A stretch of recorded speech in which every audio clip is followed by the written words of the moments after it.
Whew.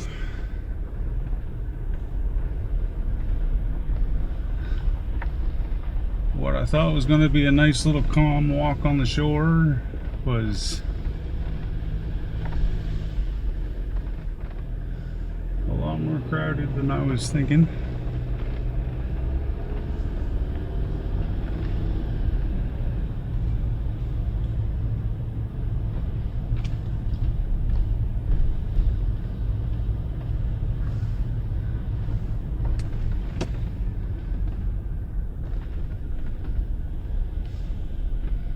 We're leaving Halls Harbor now, and we're gonna head down through the farm fields of the Annapolis Valley and down towards Berwick. Try to head home. There's literally nowhere here for a parking spot, lady. Like,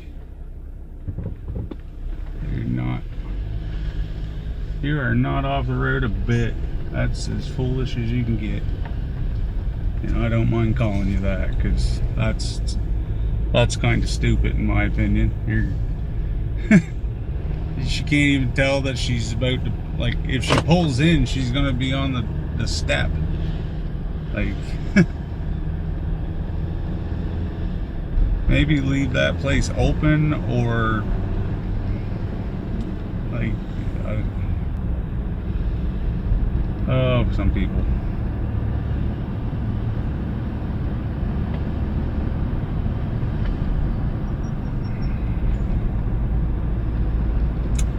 It's definitely not a day where I'm like in the mind frame where that kind of stuff, I'm just gonna be like, oh yeah, you take your sweet time trying to get right on the doorstep of that spot and make people go out around you on a blind crest where there could be a camper coming down around that corner and you're gonna have to pull out to get around that selfish lady's vehicle. And pray to God that they got good enough brakes to be able to stop coming down through there.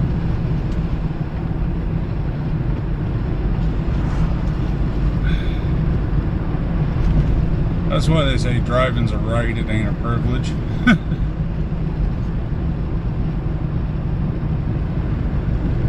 I almost wish some people like that lady would get the memo.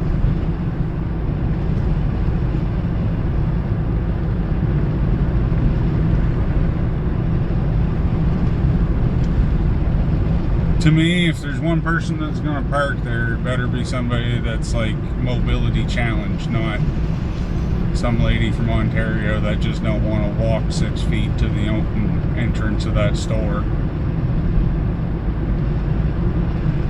And before you jump on me, her license plate was from Ontario, so that's why I said some lady from Ontario, because she was some lady from Ontario.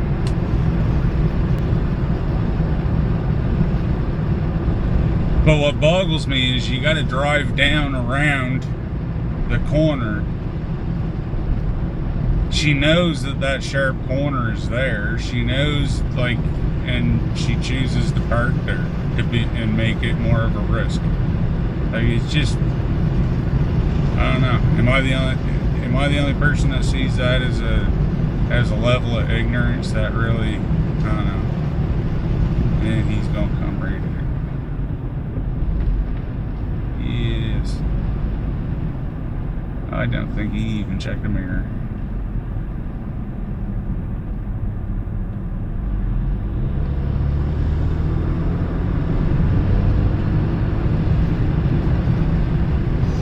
I will say, and I hate to say it, but I will say it. Ever since Christmas, there's been a couple little incidents where I just don't know how much more of this driving stuff, doing this driving channel that I got, to be honest with you, because there's a lot of people that don't like. The only benefit to it is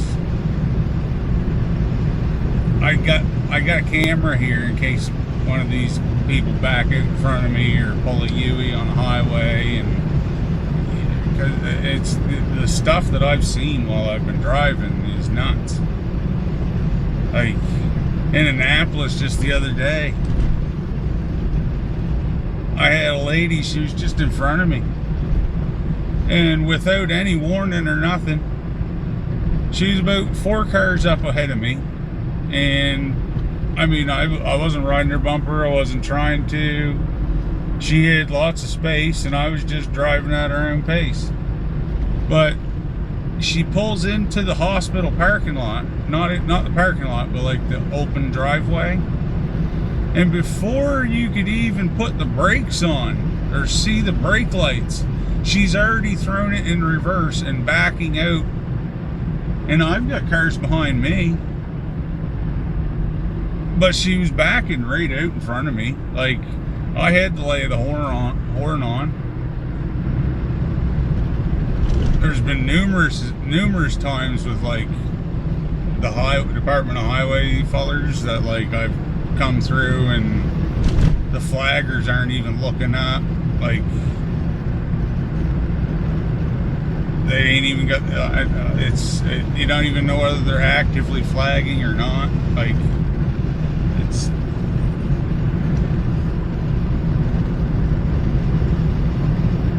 People aren't putting the care into other people's well-being like it used to be.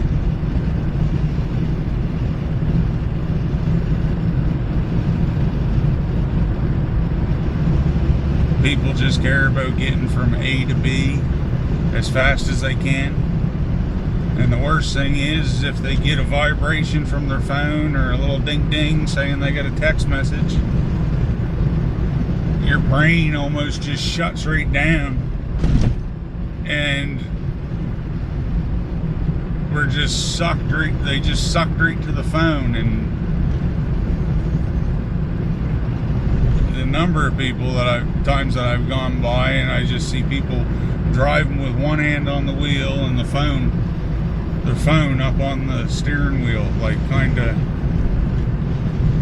As long as I'm looking at my phone and my phone's in front of the road, I'm all right, because I can see the road in my background.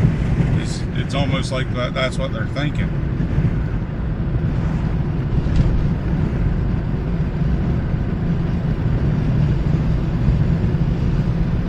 But it started off with like, I'll go and show some people some nice stuff around Nova Scotia, and same time it'll get me to some places where I've never been or I haven't been to in years on years. And then it's slowly become like, I feel almost crazy by purposefully putting myself on the road at times that I don't need to, just to kind of go out and shoot a video, because the roads just aren't really safe anymore, to put it bluntly, with the way that people are driving. Their attention spans, just where their attention is at. And before you come for me saying, well, you're filming while you're driving, I'm filming 100% hands-free. I've got a microphone. It's pinned to my collar of my shirt right now inside the Jeep. My camera is on the top of the Jeep on a mount. And everything gets edited after I'm home and done. I just have to worry about driving. And I talk no different than I talk as if I'm talking to my friend that's sitting in the passenger seat. I guess if I had a friend. But here we are, and I'm talking to you.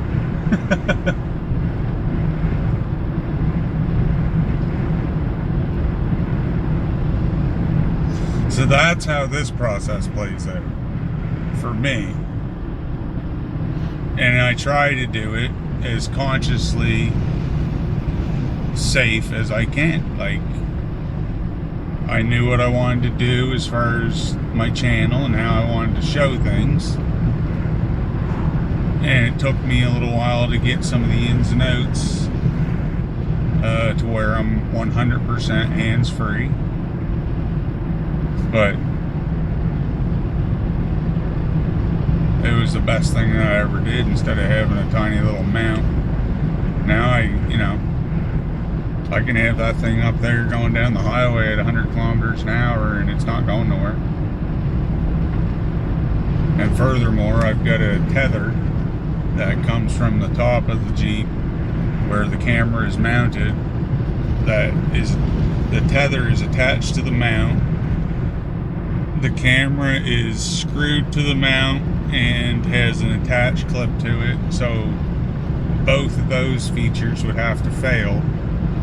And at that point, the mount and the camera are still attached through the tether to the inside of the Jeep. So there's no way that it's really a danger to anybody around me driving either. I've tried as much as I can to mitigate any kind of danger or liability for any cars around me or any civilians, pedestrians around me that are, walking on the streets or anything. I've tried to make it as safe as possible for everybody.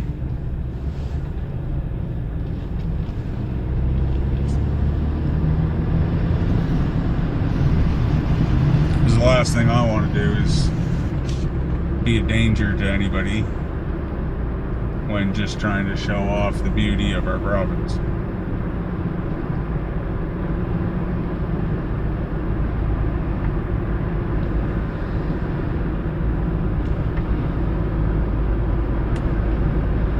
But there's definitely been some times when I've just kind of questioned myself, like, wow, what are you really doing? Like, you almost died today because of X, Y, or Z happening in front of you. And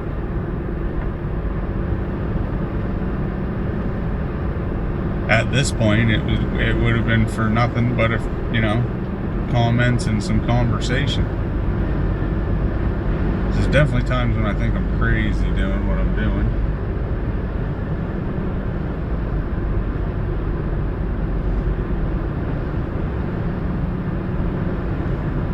But I don't want to diminish the impact that the small community that we've generated has kind of had on me. I love interacting with the comments and hearing people's stories about living in Nova Scotia or the potential of moving to Nova Scotia and starting a new life, or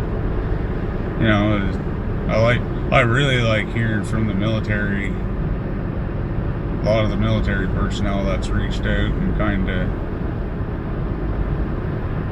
it's been X many years since you might have lived around, or maybe you had part of your career was in CFB Cornwallis that really doesn't even exist as a base no more.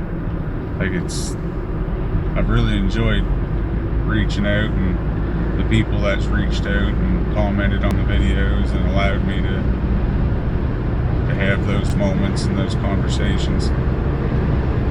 It really has meant a lot. So I don't want to diminish any of that or make it seem like I don't appreciate it, because I very much do. It's just sometimes it's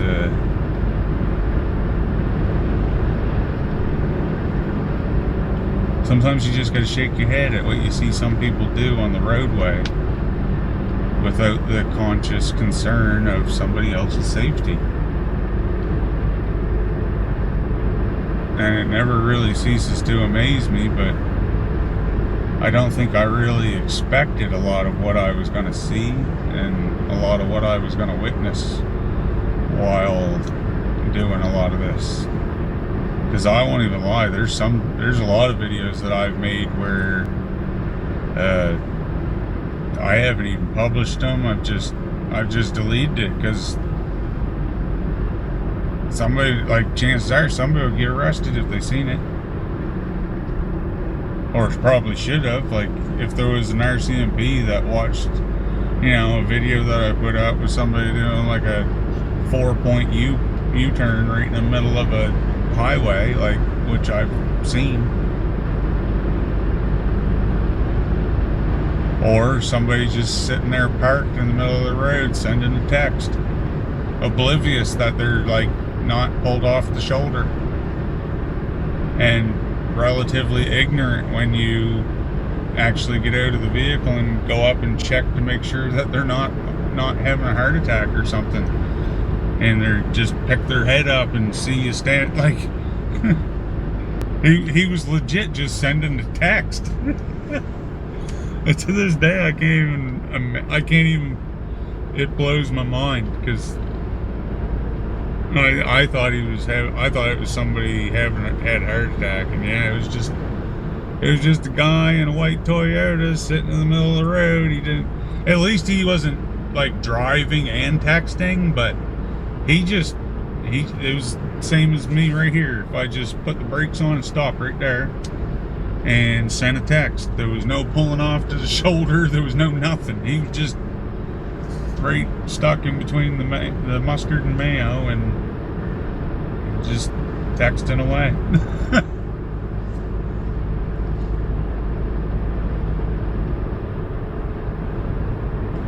It's stuff like that kind of makes me wonder, like, man, what are you doing? Like,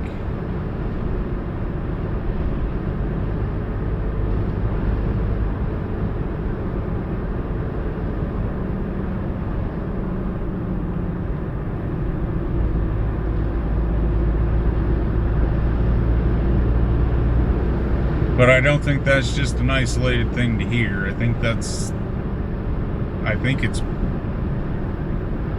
we're finding that it's going to be like, it's just people in general. Like, our attention spans are not what they were, whether it's social media or just the fast-paced life now. But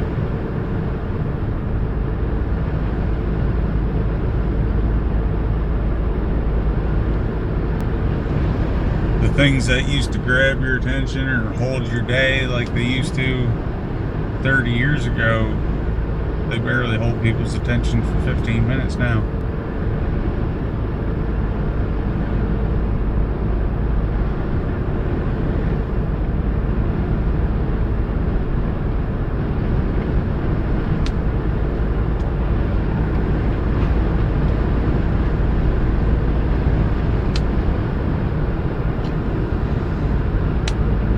Oh, I'm kind of nervous. There seems to be a lot of black flies or mosquito. There's something out here. I'm getting a lot of fly strikes on my windshield, and I'm kind of nervous that I'm just gonna get nothing. I've done that before. I've drove many miles and had to delete them because it's just black fly and mosquito strikes the whole way.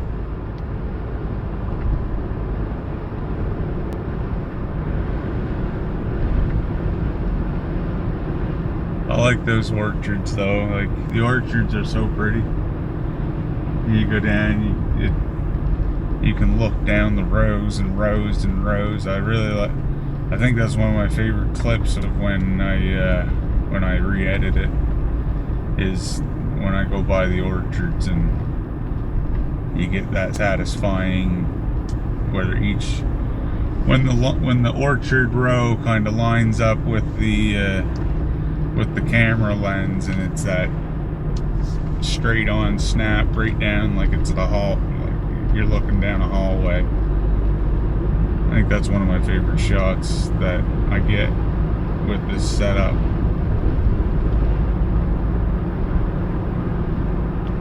And it's kind of my little guilty pleasure every time, is just throwing in an edit of a farm field with the rows, or with an orchard with the nice rows, and how distinct it is and how different it all looks.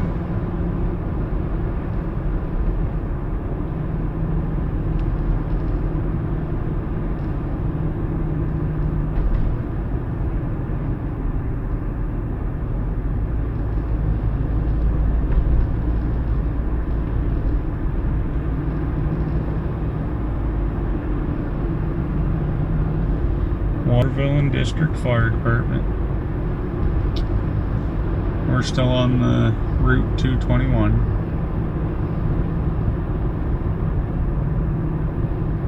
This is a beautiful drive for anybody if you're ever looking for a nice drive on a Sunday or a Saturday evening, Friday evening, whatever, what have you.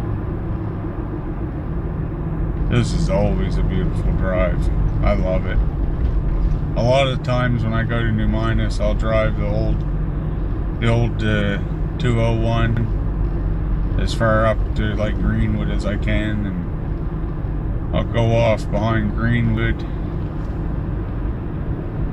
and up through from Greenwood up to Aylesford and Berwick on the back roads. I very rarely get on the Highway 101 and just kind of beeline it. Unless I'm late for a hockey game or something like that, I tend to take the old roads. Trying to stick to the old routes, the path less traveled. Back in the old days, this used to be the main highway that used to go all the way up through the valley. This and the number one. But right now, I believe, from what I've understood, there's a considerable amount of construction taking place on the number one between Kemple and Cambridge and Berwick area. So we're taking a little bit of a different route. We've taken this route in the past. We've taken this route in the spring, and we've taken this route in the summer.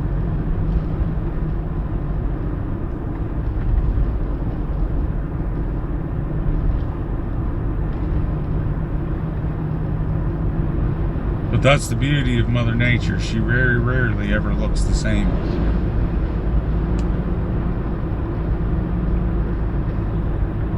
And last year was last year. It was dry, it was drought ridden. There was fires all over the province. A lot of the videos that I did up through here driving, a lot of days I only got to use about half the footage. It would just go to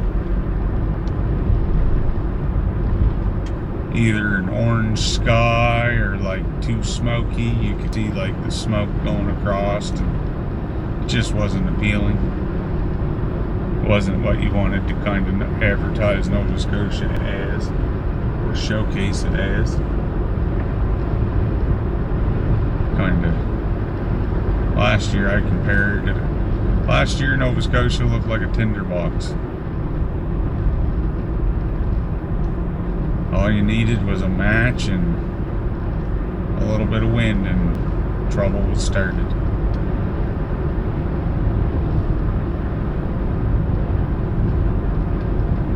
This year we're knocking on that door, sadly.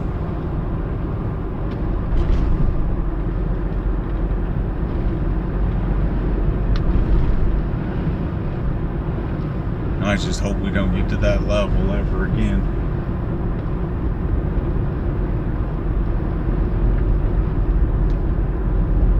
I hope we stay. Like right now, these last few days, and it's even weird, like it's 27 degrees, but there's been, in some places, if you're in the shade, it feels nice. Like when I just left Halls Harbor, it was 20 degrees. But as soon as you cross that North Mountain and you come down into the Annapolis Valley, you can just watch. You can watch the gauge just climb. It goes 20, 21, 22. She just counts every other second as you're coming down the hill, down to the floor of the valley. It goes up degree by degree by degree.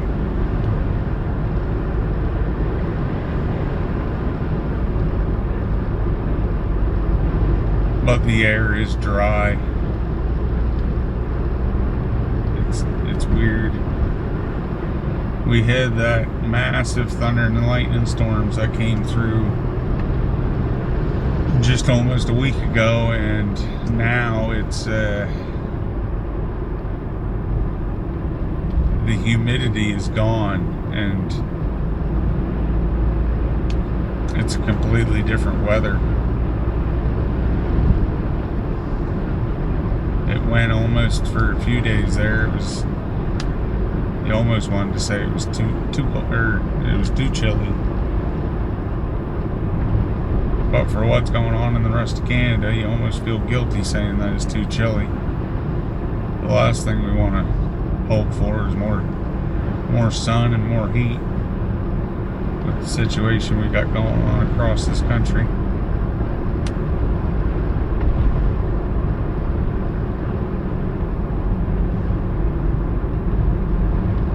And at the moment, there's a fairly large wildfire taking place just outside of Halifax. The fire crews have been having a real bad battle with the fire at Jacket Lake, just outside Halifax on the south side.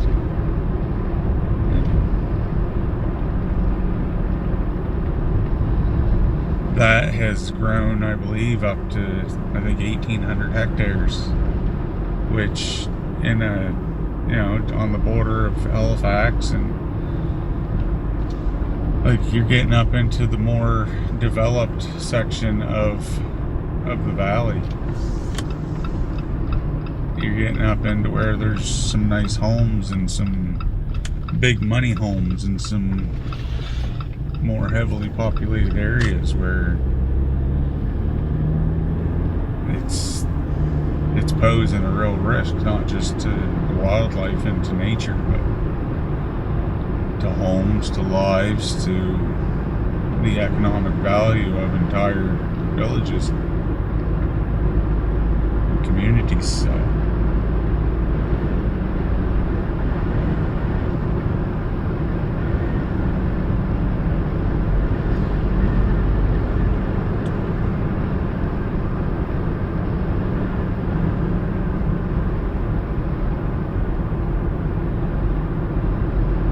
it's really sad the effect that the global warming and the change in climate has had. But ain't that beautiful? You got many years left in it, but it's kind of a nice little touch, that old buggy wagon out by the road with a little plaque there.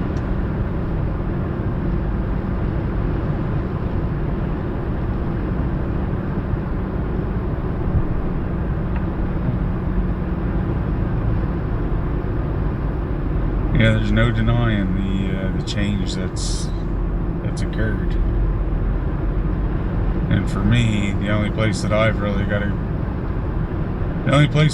to look to really give me the indication and the answers and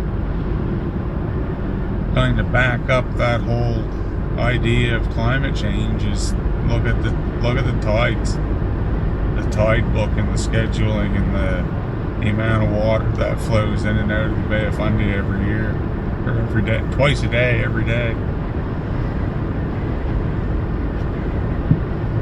The poles are melting, and if you really don't believe it, all you got to do is look at you've only got to look at the level of the ocean through the tide charts, and that'll tell you all you need to know. And if you look back over 30, 40, 50 years, I'll just say I'd like to have a camera recording the look on your face, almost like one of these reaction videos on YouTube.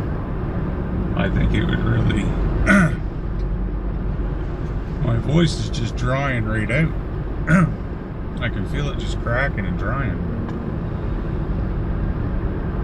I don't think you could hide the reaction on your face, to be honest with you, if somebody presented somebody with the data and 50 years worth of tide books and look at the flow that used to come in the Bay of Fundy and look at the flow that comes in and goes out now. It's just it's shocking.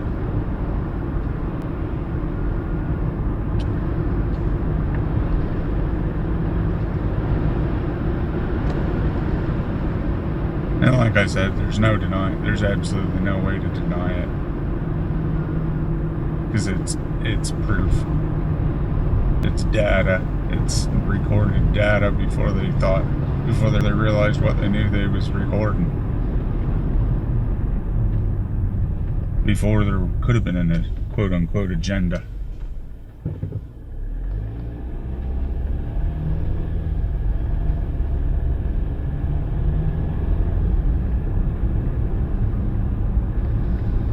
So now we've just entered into the beautiful little town of Berwick. Berwick has gone through a number of changes over the years.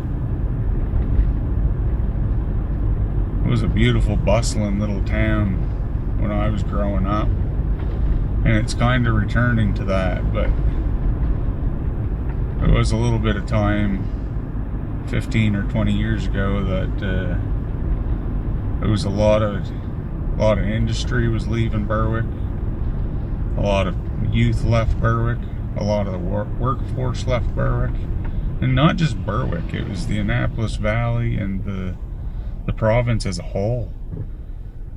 A lot of the men and youth and families, young families from around these little communities, like when the whole oil boom started out west in Alberta, people packed up in droves and just flocked out west, and it left these towns and it left most of this province as just a skeleton. And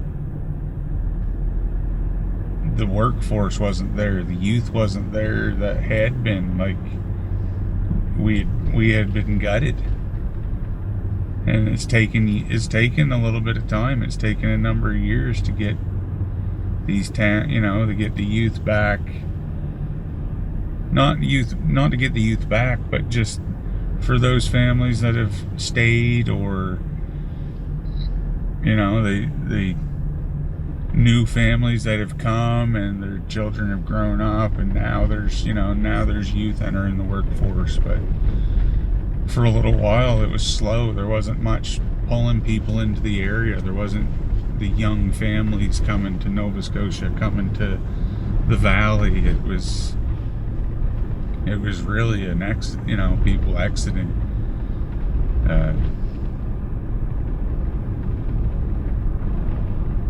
And it's left a hole to be filled, and some people have their mind made up, or they have a bias, not a bias, but they might have a prejudice against people from outside, even just Canadians, not so much people of another color or ethnicity or anything, but just outsiders coming. And there was a bit of hostility about just people coming and taking jobs and what have you. But I mean, there were such big holes left in the communities that weren't being filled, because the facts are the facts. As people grow up, or if somebody lost a job, most people, when that happened, most people went out west. People weren't afforded the luxury of being able to stay around here and look. It was crunch time, and a lot of people had to leave.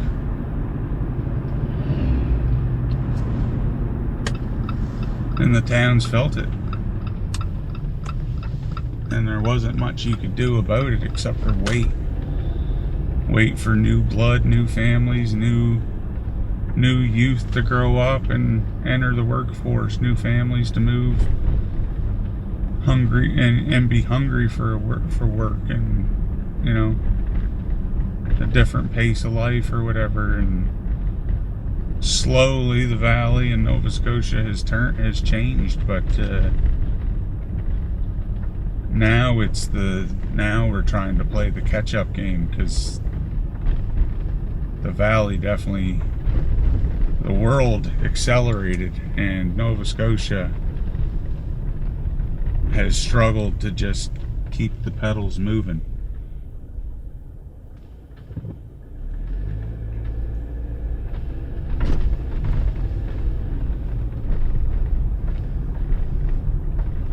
And it's sad, but it's also, it's nice to be able to drive through some of these communities and see, like,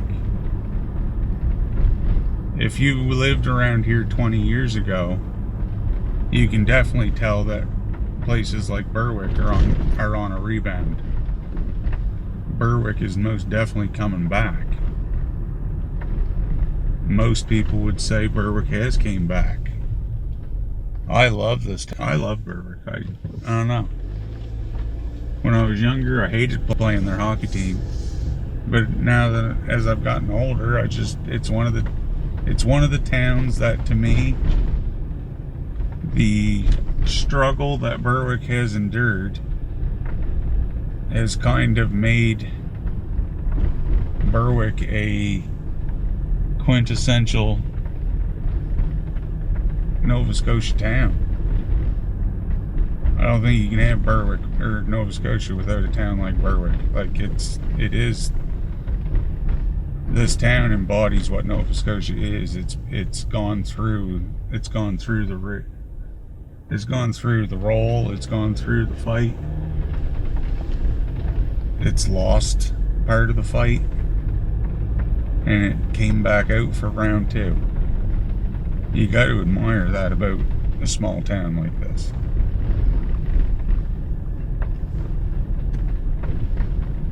You know, like, most nights in the winter, most weekends in the winter, this is where you'll find me.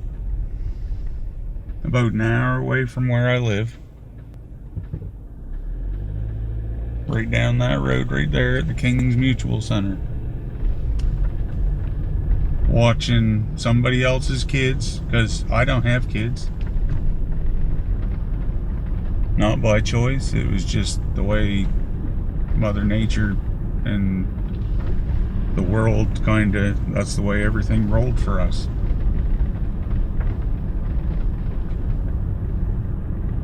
But I love coming up to Berwick. I love watching the hockey. I love driving through this town at Christmas time.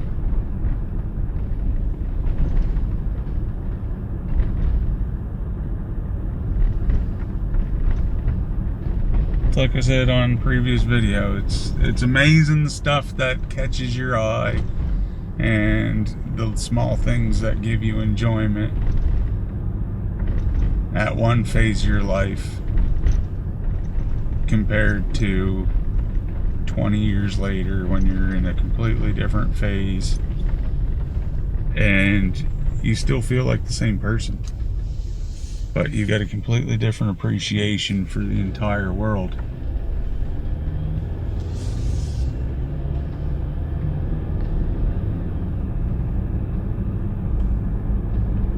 I feel like I just see the world different now.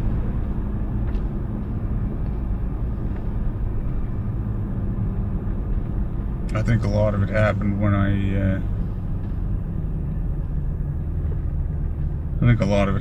I was in the hospital for a little while.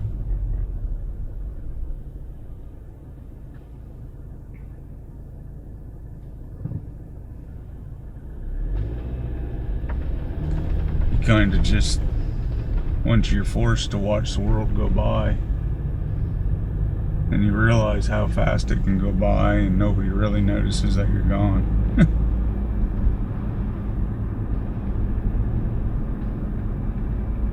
I think it makes you look at stuff a lot different. Because I know I'm not the same person that I was before.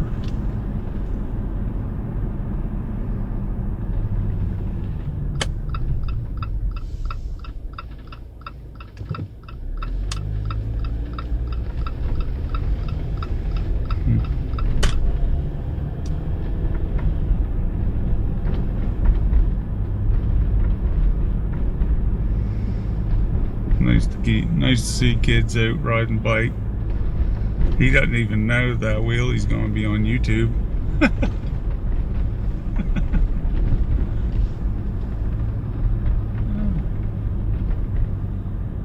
Oh, sea kayak, that'd be fun. I'd never be able to get my wife to come with me though. And that's definitely not something you'd want to go out and do by yourself.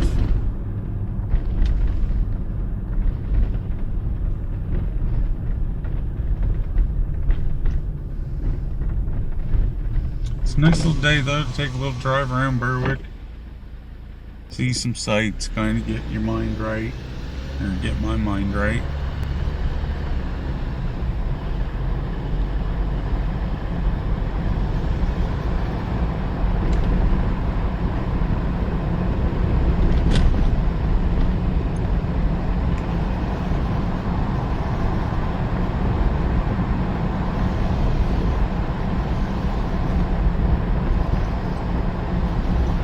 Just something nice about this little town, and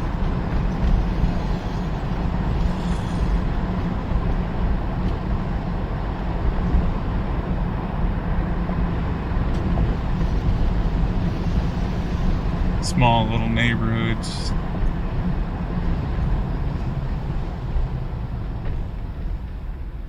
Everybody seems to take a little bit of pride in their yards and their properties.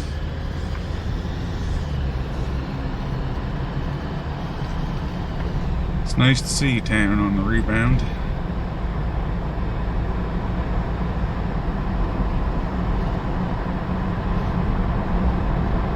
It'll be interesting to see what this place looks like next year, or 5 years from now, or 10 years from now. Because there's big changes coming.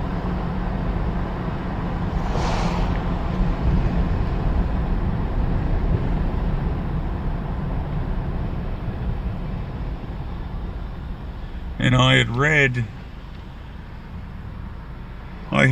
an article about Berwick with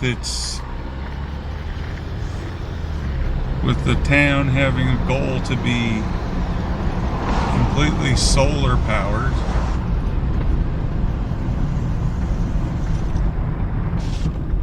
And I forget the date that they said, but mind you, it wasn't that far in the future. Like, they've done big things here now with tapping in the solar to their energy grid, and they want to continue it. And I think the future is going to be bright for the people around Berwick. I think they're going to see a little bit more of the commercial industry and stuff in Chemful and New Minas spread a little bit further down the valley to them, and I think Greenwood is also kind of growing, so they're kind of stuck right in the middle of a beautiful little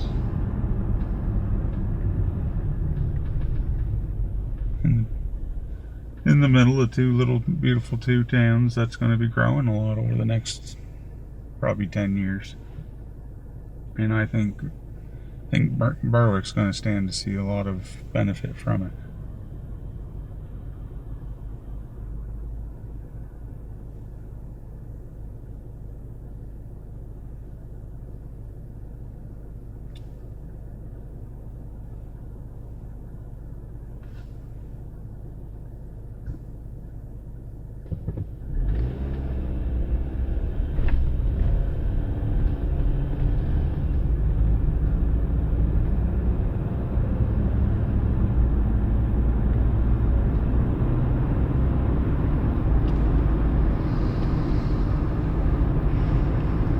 This is where I come out through in the Halloween. Actually, it's Summerween now. That's what I've been calling it for about 19 days. It's been Summerween for me. And actually, I was looking at Halloween stuff earlier before I started shooting this. I was looking at Halloween stuff. Walked into a couple stores and the Halloween stuff was all out. Oh, it was like music to my heart. My wife kind of laughed quite a bit. But if you know me, you know that I'm a Halloween person. I love it. I love the colors. I love the decorate, so.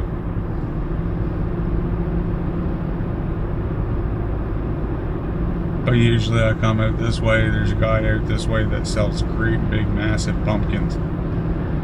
And I always get a couple. But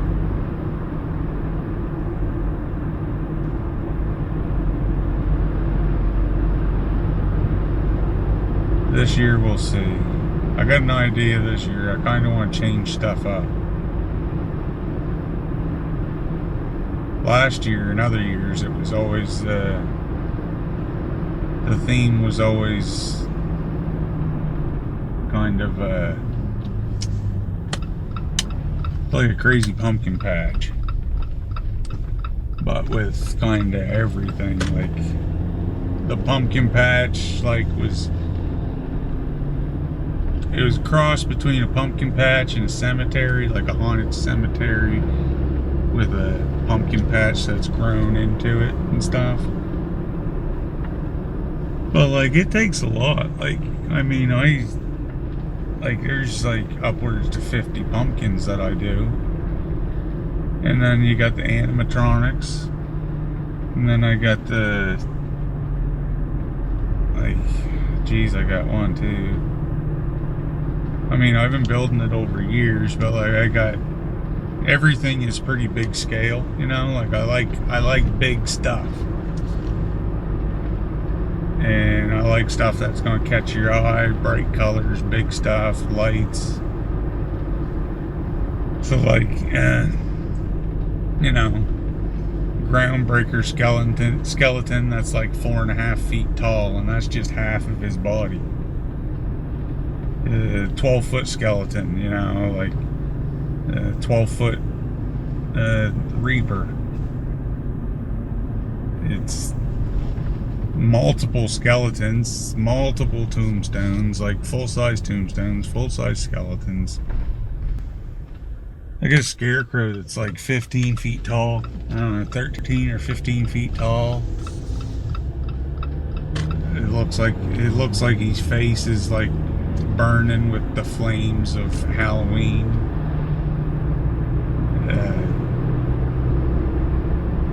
Yeah, it's a lot, and I don't know. I've been toying with the idea of kind of changing some stuff up, and I really kind of toying with the idea of doing like a mix between Stranger Things I'd like to do, or kind of throwback to the Ghostbusters. And I got an idea to kind of do a throwback to the Ghostbusters where I would repurpose some of my skeletons that I use. But I don't know. I don't know. Part of me hates to get rid of the timed, like some of what I've done in the past that people's kind of really enjoyed, and part of me kind of wants to do a little something new and see, you know, take on another different little adventure and see something different. Like, kind of toying with the idea, like having my 4 skeletons dressed up as the Ghostbusters, getting some LEDs and a couple proton packs, quote unquote, from Spirit Halloween to complete the outfits on the skellies, and have it look like my Ghostbusters, quote unquote, will be kind of trying to get my big giants. So it'll look like they're trying to fight those like haunted figures, you know, like the giant scarecrow. It'll look like they're trying to shoot him with with the Ghostbusters guns and trying to capture him into the trap. And the same thing with the 12-foot skeleton and the 12-foot Reaper. I could have it looking like they're shooting their beams and trying to get them. I don't know. It's just trying to. These are what I think. This is what I think of when I'm driving around. You know, like it pretty much switches when I'm done with Christmas. I go right into thinking about what I'm going to do for Halloween and how I can do it. So I don't know. Let me know in the comments if you made it this far, what you think of that idea in comparison to like a creepy, like in the past it's kind of been like a like I'll use the term like a dead and breakfast, you know, like it's that haunted house with the graveyard front yard, pumpkin patch vine yard. Like it's kind of a smorgasbord of everything, but not just looking like Halloween, like puked up on your yard. I guess I like it to be I like the display to more so tell the story or almost be a snippet of something that you can visualize taking place by just looking at it. So yeah, let me know what you think of that. Let me know what you think of that idea. If you think I'm absolutely foolish, I don't care. Let me know that too. But that's kind of what I'm leaning towards. I think it'd be pretty neat. I seen somebody do it, and I got the idea from a 12-foot skeleton group on Facebook that I'm a part of, and I says I could do something like that, but I could do it like I could do it with with all of it, and make it look like they're taking down 3 big things, like the Ghostbusters are taking out 3 big spiritual things, big haunted things. Like it would be, I don't know. I think some kids would get a kick out of it. But oddly enough, I don't know if it's the kids that get the biggest kick out of it, to be honest with you. Because it's kind of nice, but most of my compliments and stuff in the past have usually come from adults. And some of them are usually pretty good. Like, I had one gentleman, he drove a transport truck, and he drove by my yard, and I mean, I live on a hill, on kind of the crest of a hill, and I'm not even joking, when I was in the shop and I could hear beep, beep, beep, and I run outside because I'm thinking like, alright, we're gonna get a delivery, or my wife purchased something on Amazon or something, right? And I run outside, and I see this gentleman backing up a transport truck. And he backs his transport truck up, all the way up, and then he stops, he puts it right in park, puts the 4-ways on. He whips out the cell phone, and I talked to him for probably 45 minutes. He was from the United States, absolutely loved Halloween. Does a great big Halloween display down at his place for his nephews and nieces and grandchildren and stuff.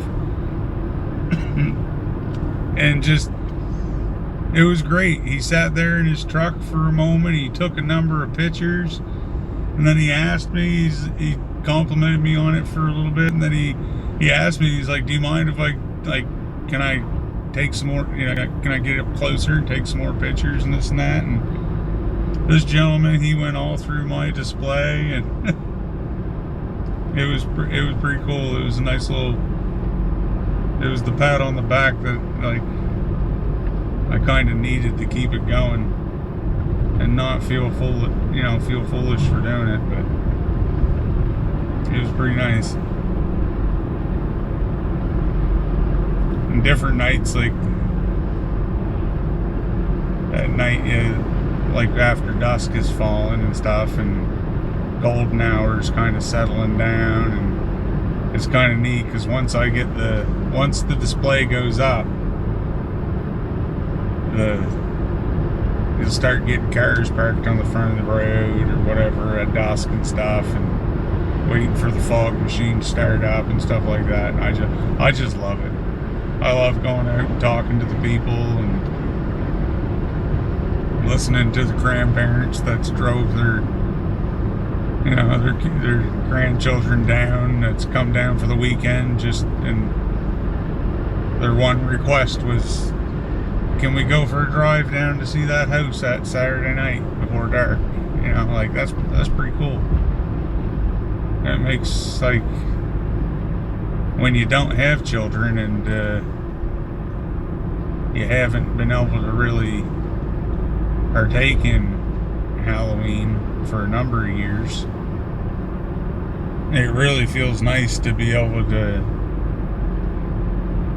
do something and have the community actually embrace it and make you feel included in a holiday or community event that, like, for a few years coming up, like, it was hard to enjoy Halloween because Halloween kind of got to be like Father's Day for me. It was one of those days where it was like I get to watch everybody else do it, and I don't get to. I'll never know what that feels like. But I'm so glad that I don't even know where it came from, but I said to my wife one day, I think we were just getting something in Home Depot one day, and I seen the 12-foot skeleton, and I was like, I'd buy that if we had trick-or-treaters. And then I couldn't really get it out of my mind for the rest of the day, and this was years ago. And I couldn't get it out of my mind, but then I said, like, I think I was on my way back. We were on our way down the valley, driving in her car. And I said, if I build it, do you think they'll come? And she didn't have a clue what I meant.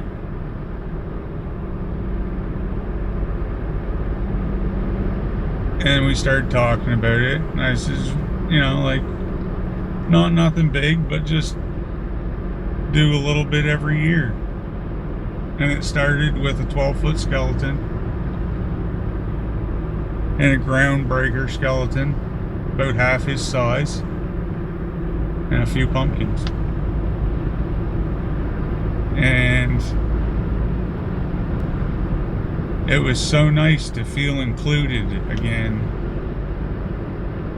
and not feel like we were just watching life go by, but we were actually included in life. And we were taking part in the community instead of watching everybody and their kids and kind of longing to be a part of it. Like, it was really nice. So it made it so that every year it gave me the drive to go out, and I enjoy it. I enjoy getting it all ready.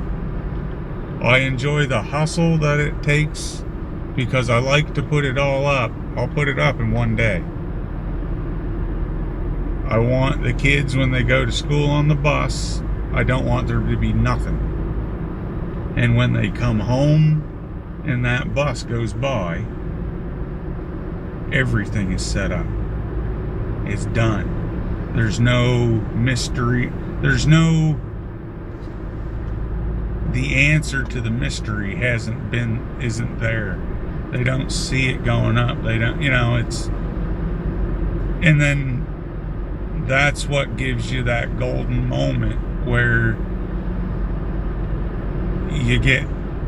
you spend a little bit on something that somebody thinks is foolish, but it might be just this stupid little animatronic that when you talk to it it processes your speech and talks back to you. And I have a pumpkin that does that. And there's a little girl that my heart absolutely melted for, because she talked to that pumpkin, and for at least 2 years she believed she had that Halloween spirit. The pumpkin told her that he had been turned into a pumpkin by the witch, and there was a witch around, and that you better be good. And she ate right into the whole thing, and it was so cute to watch. And it was an experience that, like, if I hadn't have built that display, I'd never got that. And there might be a little bit of money tied up into it, but not having kids, it's not having kids and being able to get that reaction and that memory of that little girl interacting with that pumpkin, and her just being taken in with the whole spirit of Halloween, and not being scared but intrigued with the mystique, and just everything about it. Everything about that interaction, just, it made me know that without a single question to ask, it was worth it. All the effort, all the driving around, picking up different things, scouring the internet, looking for stuff, freaking out because I'm not gonna, not freaking out because I ain't gonna get one thing, but like, just not letting it go, going the extra mile to get the thing that was gonna work for our display, to get the reaction from the kids, it's all been worth it. And that's why I can't wait for Halloween, because those are the 1 or 2 days of the year between Halloween and Christmas that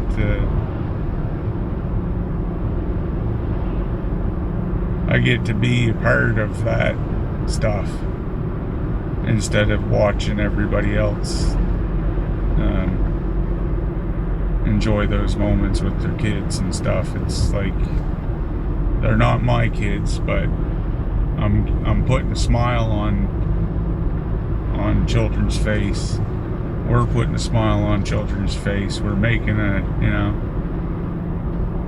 making a little bit of a difference, and it's making a big difference in us. So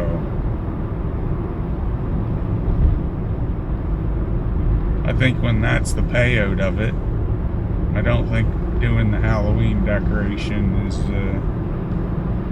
I don't think it's really that foolish.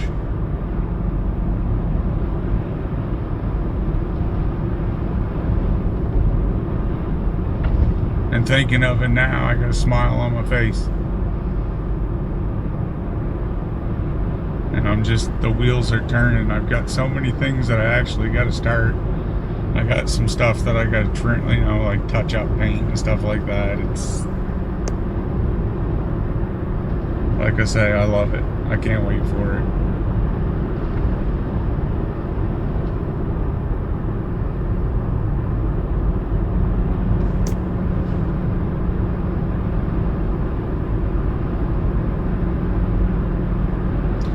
So when you hear me talking about Halloween, just know that that's the backing for my passion and love for it. Is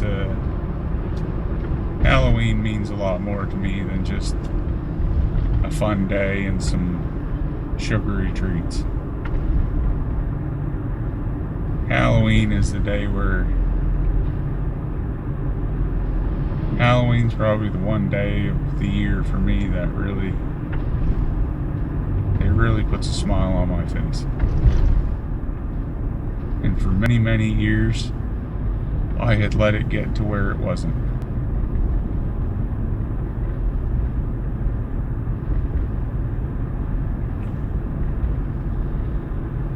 So I think we're going to bring this video to an end relatively soon, because sadly this is about the length of video that I can process.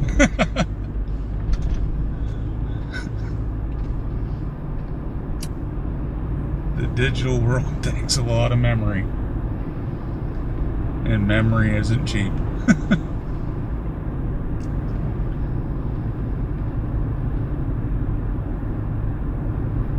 But as you can see, it's a beautiful day in the valley. It's a little bit overcast,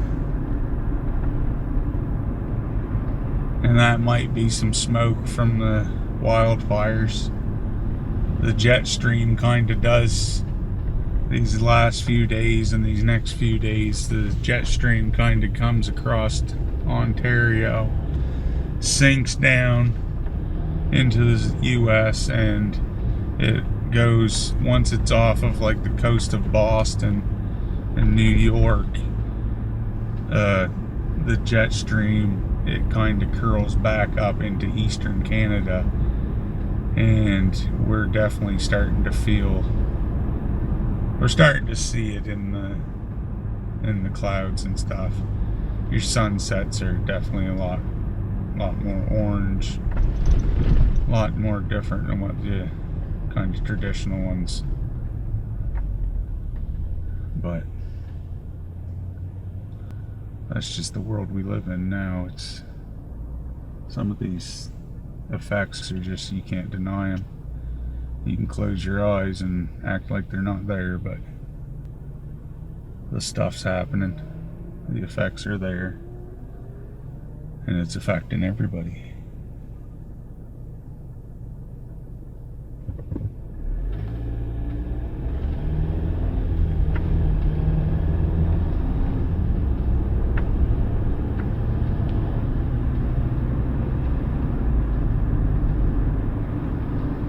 Well, that was a nice little drive, or I thought it was. Well, thank you for joining me. If you've watched up until now, I appreciate you so much.